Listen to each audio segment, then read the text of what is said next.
नमस्कार गोदान एक्ट्रेस ओरैबायदि माने हालौनाय माने माबा माबि रोगानाय दं आरोखि ट्रेक्टरजों लोगोफोर एसे बुंहरदो लोगोफोर गोदान भिडिअ फिन बरायफिननाय थाबाय आंनि RJB ब्लगाव दिनैनि आरो गोदान मोनसे माने शर्ट मुभिनि थाखाय ओंखारबाय जोङो थाग थियारि जाबाय ओमफ्राय प्रडिउसारफोरा साथामबो दं जोंना ओमफ्राय दिनैनिया मा जागोन टाइटेलखौ आं सोंनानै लानोसै प्रडिउसारनिफ्राय दिनै आरो आंबो थागोन आंनिबो रल थागोन जाम्बार रल एसे ओमफ्राय जा नै फार्स्ट खुलुमबाय गुड मर्निं ओमफ्राय दा आदानि जिखिनि माने मिया सुट जालांदों बे टाइटेला मामोनलाय मैयानि टाइटेला जाबाय बायफ्लेनाय संसार माने खम समनि गेजेरावनो जोङो रेडिसनसै बयनिसिमबो आसा थाबाय जेन बयबो आंनि बे चेनेलखौ साबस्क्राइब खालामगोन लाइक शेयार कमेन्ट खालामगोन फुल्लि नायजोबगोन बिदिनो जोंखौ सहाय खालामगोन होननानै आसा खालामबाय आरो डिसक्रिपसन थांदो बा डाइरेक्ट आदानि चेनेलखौ साबस्क्राइब खालामनानै लाखादो अलरेडि अल बटनाव सोना होदो डाइरेक्ट नटिफिकेसन थांनाय बादे ना मा होनो ओमफ्राय आरो नै जा प्रडिउसार सासेबाव जोंहा बिना दाखालि जालांबाय गुड मर्निं खुलुमबाय ओमफ्राय आदानि जिखिनि माने दाखालि जालांनाय फिल्म शर्ट मुभि बिनि टाइटेलखौ एसे बुंना हो आंना दिदुम प्रडाक्शनाव नै थाबैनो ओंखारगासिनो दं डाइरेक्ट 77 टाइटेलनि मुङा शर्ट कमेडि मुभि जागोन बयबो चेनेलखौ साबस्क्राइब खालामना लादो नायदो बेखौनो आसा थाबाय दा आदानि चेनेलनि जिखिनि लिंक बेखौबो आङो डिसक्रिपसनाव होनानै दोनगोन बोरैबा फिल्मा ओंखारग्रोआब्लाबो नोंसोरो माने साबस्क्राइब खालामना लादो अल बटन सोना होदो डाइरेक्ट नटिफिकेसन थांनाय बादे थेंक इउ मानोमोन खुलुमबाय फुंबिलिनि बयनिसिमबो गोजोन हामलायनाय बावहरबाय दिनैनि जानो गोनां जे शुटिं बे आंनिनो शुटिं बे शर्ट मुभिखौ आं माने SB Cine प्रडाक्शन बेवहाय हगारनाय जागोन आरो बे शर्ट मुभिनि मुङानो जाहैबाय सनालिका माने सनालिकाया सासे समायना सिख्लानि मुं बे सासे समायना सिख्लाखौ लानानै मोनसे फिसा कमेडि बानायनाय जादों दा बेखौ नोंथांमोना सावथुनखौ नायब्लानो बुजिगोन माबायदि जायो आरो नोंथांमोना नायनायनि उनाव आंनो कमेन्ट हरनानै फोरमायहरब्लानो जाबाय आरो अलरेडि मोनसे आगारखाबाय बे प्रडाक्शनावनो जों मिस्टार जारलाखौ मिस्टार जारला बे पार्ट 2आ फैगासिनो दं एसे उनाव नोंथांमोना निश्चय नुखाबाय जानांगौ डिसक्रिपसनाव माखौ लिंकखौ होनानै दोनबानो जाबाय दा डाइरेक्ट नायदो दा ओंखारबाय नै थाग थियारि जाजोब्बाय जोङो दा नै शुटिंनि लकेसन फैबाय न'आव लाग्रोगोन आरो सिगां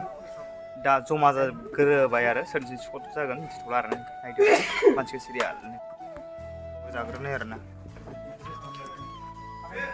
आदा फार्स्टआवनो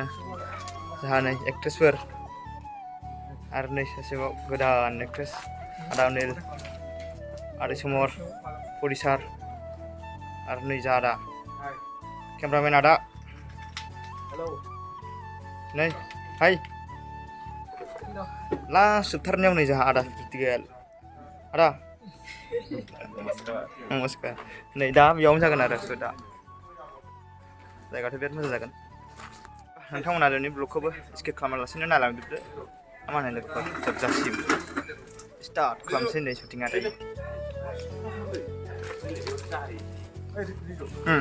नै दा फार्स्ट शुटआनो जाहैगोन आपेल जानाय मा जानाय आरोना जायखिजाया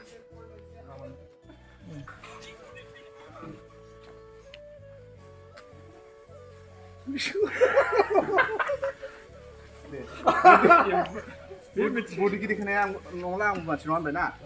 बे नैबेखौ नांगौ दे बडि बानायनायसो नालाय जोबथ'बाय नै बेयाव दा सोफिनजोब्बाय सब बुस्थुफोरखौ लकेसनाव थांसै दा कलेज थांनायसै नै कलेजाव एसे सुट दंबावो ओमफ्राय कलेजनि उनाव आरो न'निफ्राय आरो लामा जाहैसिगोन आरो ना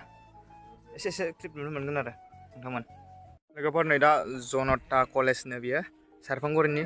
दा बेयाव लाफैलायबाय शुटखौ लागासिनो दं लकेसनावथ' बेयावबो मोजां बिरादनो सोमखोर नुजोबखायो आरो ना आदाया मेंबायनो एसे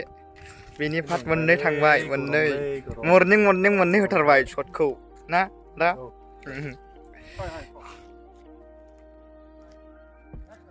जायगा सेरफांगुरियाव लाफैलायबाय सेरफांगुरि बाजाराव आरो ना आदाया गरम जाबाय बिराद गरम जाना मा लोगो ओमफ्राय रेडबुल एनार्जि गरमथारबो ना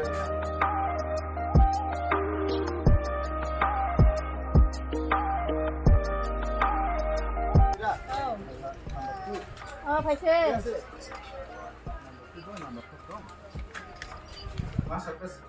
एक्सनावनो नों बेखौ बहा नै सासे एक्ट्रेसआ फैगासिनो औ एक्सनावनो बुंबाय थादों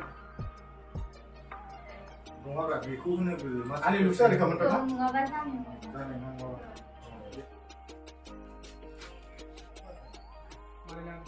दा माबा हरगोन आं सानखेबगोन आं दे आं रायज्लायगोन फासि लाग्राखौ नुबाय नोङो हनै फासियाव साम' खालामैलाय नै दिनैनि सनालिका ट्रेक्टरनो मा होनो इयो टाइटेलनि नामा सरि माने सनालिका ओरैसो होनदों दे आङो मजा खालामदों ओमफ्राय दिनै मेकआप माने जोब्बाय आरो ना दिनैनि शुट खालामनाया ओमफ्राय नै दा आदामोनखौ देखायनोसै आदा केमेरामेन औ नोंनो बुंग्रोदो एसे आसा सिनेमानि नामाथ' जोंना सनालिका ट्रेक्टर नोंथांमोना नुनो मोनसिगोन ओरैबायदि माने हालौनाय माने माबा माबि रोगानाय दङ आरोखि ट्रेक्टरजों मेकआप जाबाय ना दा औ जोब्बाय फुरा ओमफ्राय नै जा आदा दं आदाया एसे बुंदो जोबथ'बाय दिनै मेंथारबाय ना मोनाथारबाय नयथानिफ्राय लाबाय बेनोथ' आरो एक्ट्रेसफोरखौ एसे देखायनोसै नै जोंहा सनालिका एक्ट्रेस नायदो केमेरायाव हाय बुंदो लोगोफोरखौ एसे बुंहरदो लाजियो आरो नै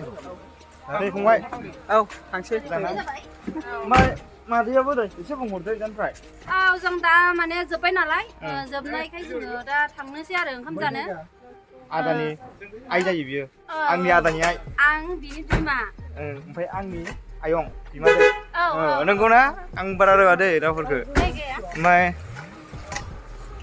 होनदो एसे आदै फार्स्ट टाइम दिनै एक्टिं खालामबाय सर्ट मुभियाव बे आंनि लिरनायमोन नायलांदो माबायदि जायो फुरा फारफेक्ट जाखादों जाबाय फारफेक्ट जाखादों दे आदैनाबो खिन्थु आं बोरै बुंनो हाबावनो आरो नै जा आरो सासे आंनियाव फार्स्ट लाबाय नालाय गिलिं गिलिं गान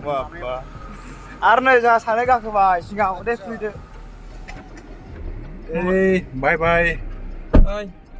जोब्बाय दे लोगोफोर गाखोनोसै दा ओंखाम जाहैनोसै ओंखामा बिराद उखैबाय